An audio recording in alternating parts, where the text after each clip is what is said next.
Okay, so for 3D modeling, the first thing that we want to do, because this is a new project, is to start a new drawing. And because we're using metric, we'll use a metric node template. So we know we are in the metric template if we see the plot scale in the metric scales.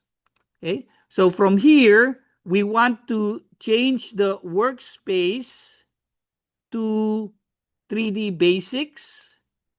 So we'll see the 3D commands up here in the ribbon.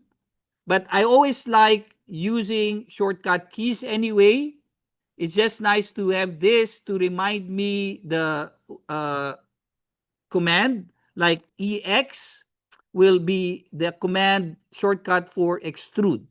Now, before you do an extrusion, you want to create a shape. We are in the top view, and you can type PL instead of line, use polyline, because polyline acts as one continuous line. So polyline, PL, enter. You can create a shape of whatever form you like it to be. Just make sure you don't click on the start point, but instead type C to close. Close meaning to say this is a closed shape. Versus if I type PL just to demonstrate and go to the starting point, okay, I can make this into a 3D model by typing the extrude command, EX, and then select extrude. I can extrude this by selecting it and extruding it by a certain height. So let's say height of 100. Okay. Okay. I hold down the shift key and the middle mouse button, and I can orbit around to show the 3D model Z axis. Okay. So this is a closed polyline, and I issue the extrude command. Now let me issue the extrude command again, this time selecting this. Okay. Now, nicely, it actually still considered this as a closed polyline, even if I did not say close. Used to be, this will be considered as a single line and you'll have meshes.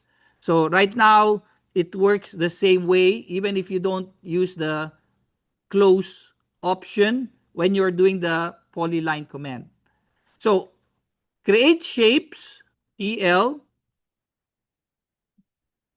and use the extrude option. Okay.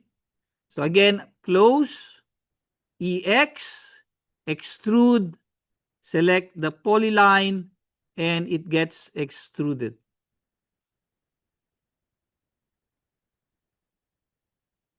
So that's the extrude command. Now, if you want to, let's say, create a object aligned or perpendicular to this surface right here, you can do that. Let's say I can type a circle. Notice that it recognizes that shape. So I can create a circle which is aligned or parallel to that shape. And then I can also extrude EX this so that I have a circle or a cylinder extruding perpendicular to that surface. Okay, so again, I can type C.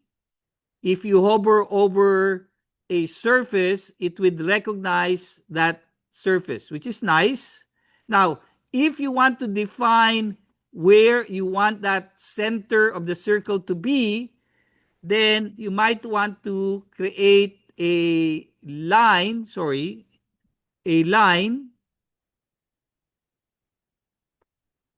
Okay, so that you can now make a circle from the midpoint of that line. Okay, so you'll place it exactly at the middle point of this line. So using object snap, and then I can extrude this again, EX. Now, this time, if I extrude it going back,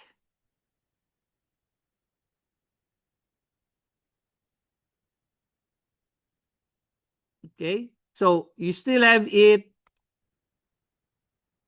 extruded, but it is actually merging with the model. Now, I can type the shade command, and I can see a shaded view of my model. So shade to see a shaded view of my model.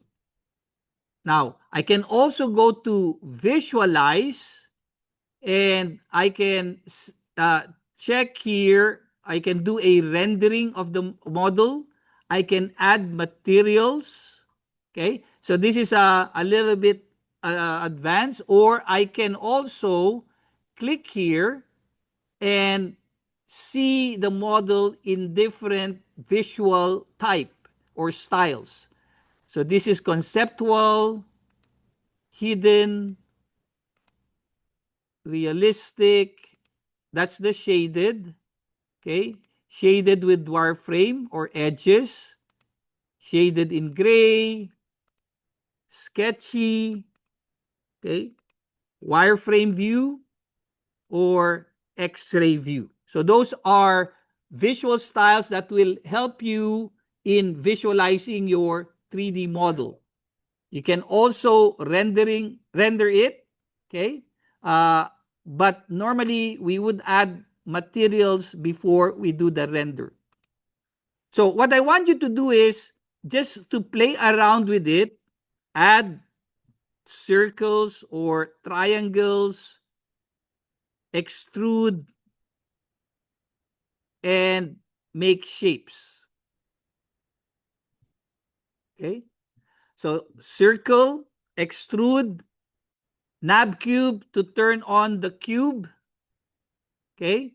Visualize to see different visual styles, or you can type VS for visual styles. And then you can see the palette here. Just click, double click to see the different visual styles.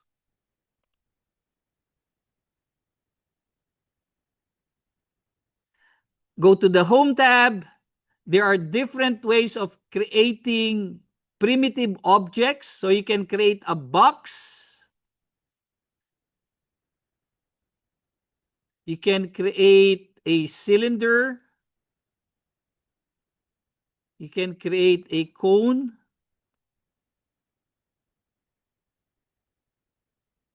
A sphere.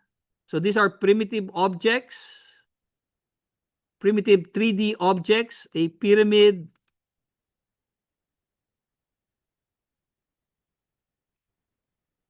A wedge.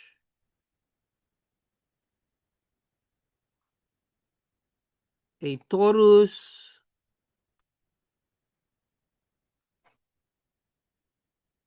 And a polysolid. Now, a polysolid is quite unique because I use this to create 3D walls. Okay, polysolid. So you can create the height, the width, and the justification. Similar to multi-line, of course, it doesn't create multi-lines, but you can create or define the height of the polysolid or your wall. So let's say my wall is maybe let's say 250 high. Okay. The width, okay. So let's say 100 as the width, and then the justification, left, center, right. Okay. So let's just say right, and then you can add a polysolid. So it's like the wall.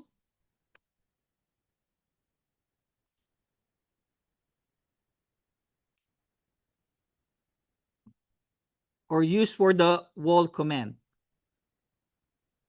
Okay. So play around with it just to familiarize yourself with the primitive objects, creating a polyline. Again, not a line, but a polyline, and extruding it. Okay. And then maybe adding circles or different shapes, extruding that as well. Circle.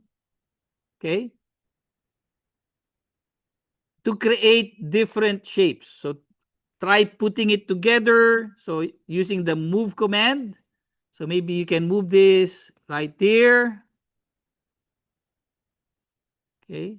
Rotate command. So you can maybe rotate this. Okay. Just play around with it and try to familiarize yourself with orbiting around and then using different visual styles. Yep.